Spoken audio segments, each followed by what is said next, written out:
Good day everyone. For today's video, we're going to talk about Introduction to Cluster Analysis. And this topic will be subdivided into 6 subtopics, which are the partitioning methods, hierarchical methods, density-based methods, the grid-based methods, evaluation of clustering, and the advanced cluster analysis. And in this video, we're going to give several algorithms under the methods. So let's start our discussion with the partitioning methods. So basically, clustering is a process of classification of the objects which are similar among them and organizing of data into groups. So as you can see in the figure, we have a collection of data, and with the help of the clustering, and when we cluster a group of data, we divided the data into some similar among them, and we organize data because of clustering. Next is what is partitional clustering. So the partitional clustering algorithm separates the similar objects to the clusters. The partitional clustering algorithms are successful to determine center-based cluster. It also divide n objects to k cluster by using k parameter. The techniques of the partitional clustering start with a randomly chosen clustering and then optimize the clustering according to some accuracy measurement. So K-means algorithm is one of the examples of partitioning methods. So from the past videos we created, we already talked about K-means algorithm. So for today's video, we're going to talk again the K-means algorithm. So given K, the K-means algorithm is implemented in 4 steps. Number 1, partitioning objects into k non-empty subsets. Number 2, we compute seed points as the centroids of the clusters of the current partition. The centroid is the center or the mean point of the cluster. Next is we assign each object to the cluster with the nearest seed point, and we go back to step 2 when no more new assignment. So here E is the sum of the square error for all objects in the dataset. X is the point in space representing a given object, and Mi is the mean of cluster Ci, which both X and Mi are multidimensional. In other words, for each object in each cluster, the distance from the object to its cluster center is squared, and the distances are summed. So this is the formula in K-means algorithm. Here, this criterion tries to make the resulting clay clusters as compact and as separate as possible. So, suppose that there is a set of objects located in space as depicted in the rectangle. We have 3 examples, which are the A, B, and C examples. We let k equals 3. The user would like to cluster the object into 3 clusters. According to the algorithm, we arbitrarily choose 3 objects as the 3 initial cluster centers, where cluster centers are marked by A+, and each object is distributed to a cluster based on the cluster center to which it is the nearest. Such distribution forms circled by dotted curves. So those clusters who have a plus sign is the center clusters. So what are the advantages of K-means? So the pros of K-means are relatively simple to implement. It scales to large datasets. It guarantees convergence and can warm start the positions of centroids.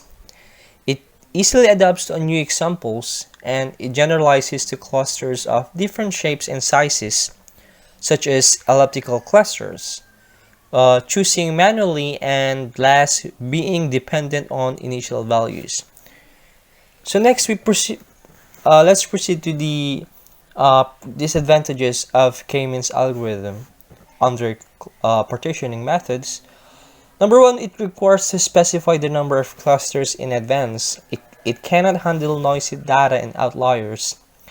And it is not suitable to identify clusters with non-convex shapes. Now let's proceed to the next example of partitioning methods, which is the k-medoids clustering. So a medoid can be defined as that object of a cluster whose average dissimilarity to all the objects in this cluster is minimal. It is the most centrally located point in a given dataset. So basically, medoid is the most central located point in the given dataset or in the given data. So k-medoids, instead of taking the mean value of the object in a cluster as a reference point, medoids can be used, which is the most centrally located object in a cluster. The basic strategy of k-medoids clustering algorithms is to find k-clusters in n objects by first arbitrarily finding a representative object or the medoid for each cluster. Each remaining object is clustered with the medoid to which it is most similar. The strategy then iteratively replaces one of the medoids by one of the non-medoids as long as the quality of the resulting clustering is improved.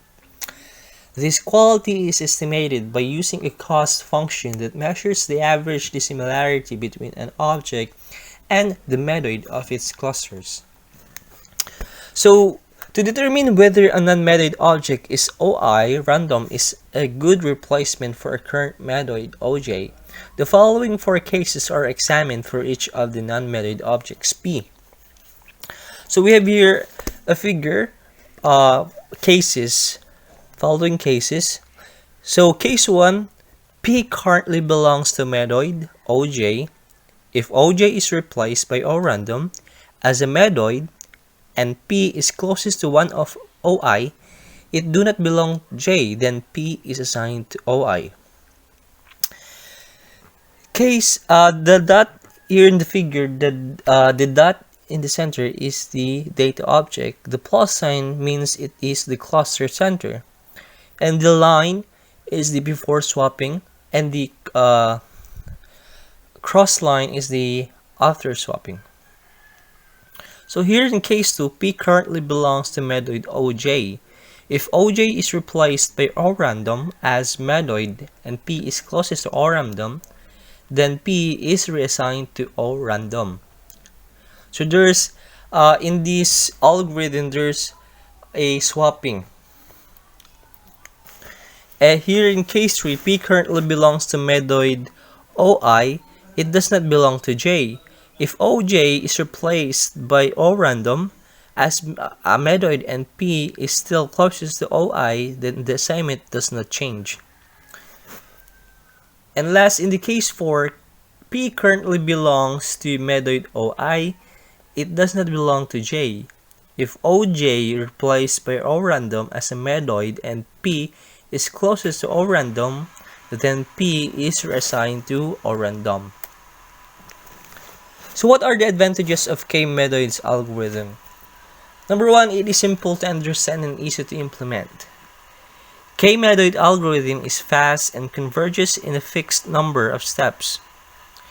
PAM is less sensitive to outliers than other partitioning algorithms. On the other hand, the main disadvantage of k-medoid algorithm is that it is not suitable for clustering non-spherical or arbitrary shaped group of objects. This is because it relies on minimizing the distances between the non-medoid objects in the medoid, or the cluster center. Briefly, it uses compactness as clustering criteria instead of connectivity.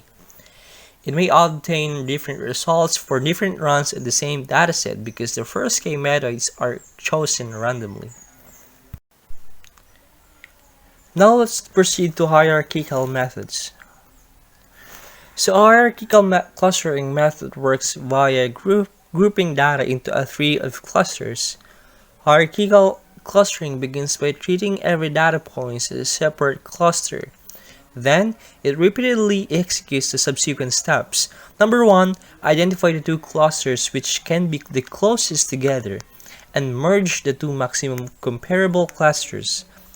We need to continue these steps until all the clusters are merged together. In hierarchical clustering, the aim is to produce a hierarchical series of nested clusters. A diagram called dendrogram, or a dendrogram, is a tree-like diagram that statistics the sequences of merges or splits. So dendrogram graphically represents this hierarchy and is an inverted tree that describes the order in which factors are merged, bottom-up view, or clustered or break-up, or the top-down view. So the basic method to generate hierarchical clustering are: number one is the agglomerative. So initially consider every data point as an individual cluster, and at every step, merge the nearest pairs of the cluster. It is the bottom-up method. At first, every dataset is considered as individual entity or cluster. At every iteration, the clusters merge with different clusters until one cluster is formed. So in this process, there is an iteration until one cluster is formed. So algorithm for agglomerative hierarchical clustering is: we calculate the similarity of one cluster with all other clusters, or we calculate proximity matrix. We consider every data point as an individual cluster. We merge the clusters which are highly similar or close to each other.